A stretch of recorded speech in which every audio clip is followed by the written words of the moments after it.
Buddhism lives through study, discipline, and practice, not through names, rituals, or status. உண்மையான புத்த மதம் என்பது நடைமுறை வாழ்வில் கடைபிடித்தலே ஆகும். உண்மையான புத்த மதம் என்பது நடைமுறை வாழ்வில் கடைபிடித்தலே ஆகும்.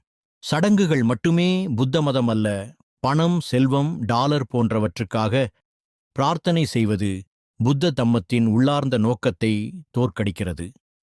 தூபம் ஏற்றுவது அல்லது சுத்தாக்களை மட்டும் மீண்டும் மீண்டும் சொல்வது புத்த மதம் அல்ல.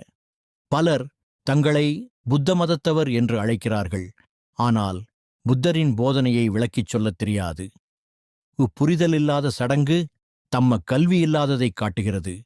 உடல் நலம் அல்லது செல்வம் கிடைக்க வேண்டும் என்பதற்காக மட்டுமே சரணம் புகுவது உண்மையான சரணம் அல்ல.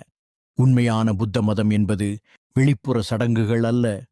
அது உள்ளார்ந்த புரிதல், ஒழுக்கம், தியானம் மற்றும் தம்ம வாழ்வாகும். புத்த மதம் எங்கு உயிர்ப்புடன் உள்ளது, எங்கு ஒழுக்கம், வினய ஒழுக்கம் மற்றும் உண்மையான நடைமுறை இருக்கிறதோ அங்கு புத்த மதம் உயிர்ப்புடன் உள்ளது.